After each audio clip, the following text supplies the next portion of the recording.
What job position is 100% overvalued and overpaid? Story 1.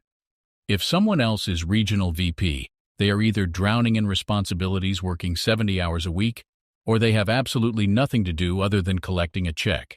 I would expand this personally. Call it the Michael Scott theorem. In any company of sufficient size, there is at least one layer of management that is completely useless, but kept around as a dumping ground for people who earned a promotion but really should have stuck to non-management work, nepotism hires, and people who definitely shouldn't have been hired but are kept around so the person who recommended approved hiring them doesn't get embarrassed. Story 2. The Peter Principle. This is also why some more progressive companies have started decoupling promotions from management. At Google, you can be a super senior engineer but still be an individual contributor, IC. You are valued for your technical skills, but not necessarily your ability to manage others and lead teams. You can also have managers who aren't as senior as certain ICs. It's a different skill set. At the very senior exec level, it's rare to be an IC, but exec work is more about org administration than it is about day-to-day deliverables anyways. Google is not a hyper-efficient model by any means, but I do like the recognition that being good at a job does not make you good at leading others at the job. Good sports players don't always make great captains or coaches, and that applies to corporate work. Story 3. It sneaks up on you.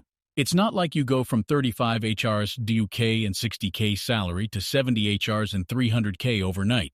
You get a promotion and then you're paid 85K and maybe need to put in an extra hour or so a day. Then you complete a big project and get a 10K bonus, but the next project is bigger and just needs another couple hours a week.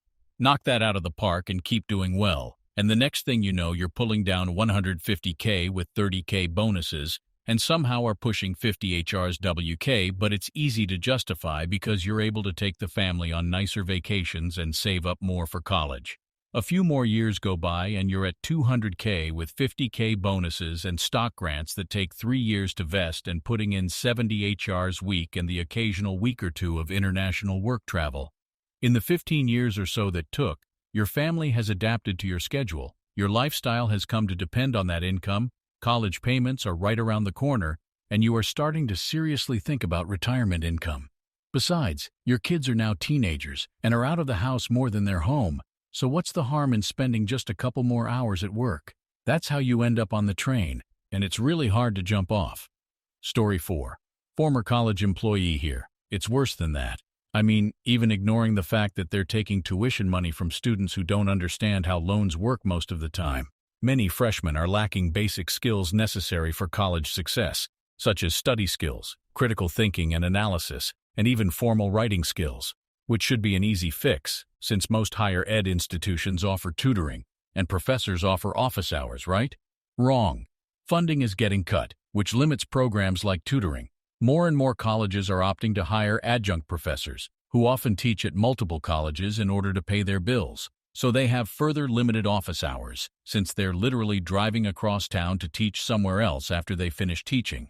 Add on top of that the issue of having employees with limited training, and often little knowledge of transfer pathways and existing articulation agreements with other schools. Ask to advise students on which classes to take, and you end up with students who are hemorrhaging loan money because they're failing classes they have to retake, taking classes they don't even need due to poor advising, or because they don't have the support needed in order to be successful. It's maddening, immoral, and awful. Story 5. A lot of those roles are, in one form or another, mandatory. Some of that comes from regulations, Title IX, various state requirements, medical and diversity provisions, etc. Many of those things end up requiring a bunch of administrative people. Another case is basic competition and their operating environment, much of which we take for granted. Schools are supposed to have great housing and food programs, for example, and if they don't, students won't come. But that means universities now need staff to administer thousands of housing units and oddly complex meal and food programs. Similarly, they need really advanced technical systems, but then they need a lot of technical staff to run and maintain those things. As a last example, more and more stuff is moving online, and so you see more and more administrative roles in supporting online education. Oh, and speaking of students not coming, universities have a huge number of admissions and marketing people. As a last category, and I get this is controversial and perhaps offensive to some, but university staff are, on average, not well paid and not that great. Universities can't usually pay staff very well, in part because their budgets are usually public, and they get a bunch of money from politicians who love bitching about overpaid university employees.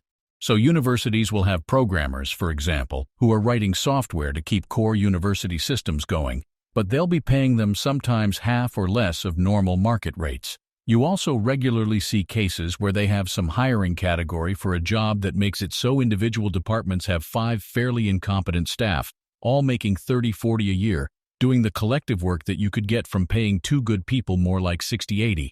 It's frustrating and crazy. All this stuff is difficult for schools. There's definitely a lot of nonsense bloat. And there's a ton of the classic, some admin comes in and hires 8 more people to do their job, etc. crap. But a lot of it is just a function of the stupid environment they live in. Story 6. My uncle was a commercial airline pilot. He described his job as vastly overpaid in normal circumstances and vastly underpaid in emergency situations. But don't most commercial pilots have to pay crazy money to do schooling and licensing to even start working? Most high-paid jobs may be relatively easy, one you've dedicated years to learning it. You're being paid for your investment in the skill and ability to perform it with ease. Story 7.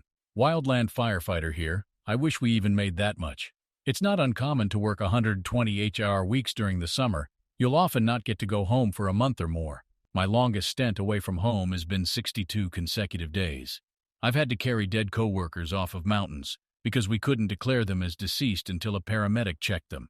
I've had to recover human corpses out of burnt cars. Overall, I love my job and helping people. But the fact that I make $30K a year feels pretty underwhelming for the amount of shit I deal with. Same for every other wildland firefighter out there. Edit. I live in this world so I forget people don't have context. Most wildland firefighters make minimum wage. We work about 120 hours a week during the peak of the season, about 3 months depending on your region. Then probably average 200-hour months for another 4 months of the year. Then we typically have 4 to 5 months off with intermittent project and controlled burning work. So yes to the people who commented it. Without that context, 30KYR seems deceptive, but that wasn't my intention. I was more so trying to speak to the type of work firefighters are subjected to in relation to pay, not saying that we're all illegally underpaid. Story 8. One night I babysat 3 kids for about 2 hours or so. The kids went to bed when I got there and the parents had left dinner out for me. So all I did was eat their food and watch their TV and pet their dogs. When they got home, the mom paid me $100. I told her that was way too much. She slurred, "Don't worry about it, I'm drunk." And then I noticed her fly was down. So that was the most overpaid job ever, LOL. Story 9. Generally, U.S. Gov contractor positions requiring high security clearances. Entry-level pay isn't that high, but once you're cleared, other contractors will offer bigger bucks because you can get cleared with them quickly. Jump from one to another, wait 2 years, do it again, lather, rinse, repeat. I have a very close friend that falls into this category. He literally sits at a desk overlooking a beautiful lake and once a month drives 60 miles to visually inspect a dam, like just drive to it and look at it. He always jokes, "If you want to see your tax dollars wasted, come visit me at work." His previous job, road construction. Story 10. The one I had at my last office job. I was originally hired to be the manager of a new project, but the project was never launched and I had a long-term contract. After 5 months of being paid by only clocking in and out without doing any actual work, someone saw me in the pool for available associates and invited me to join their project as a frontline agent. Apparently at some moment the database just marked me as an available employee, without mentioning the rank I had been hired for. I stayed in the company for 6 years, getting paid the salary of a manager, but with the responsibilities of a regular agent. I rejected every offer for growth I had, as I was only working there to pay for a debt. In the end, I made my money with very little stress, and left the company in great terms. Edit. Thanks for all the attention. I really didn't expect it to get so much traction.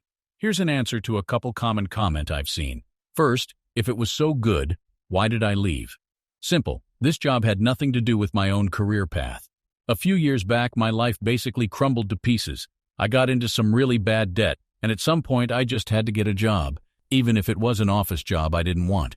Worked for 2 years in another company before I was recommended for the position in the one mentioned in my post.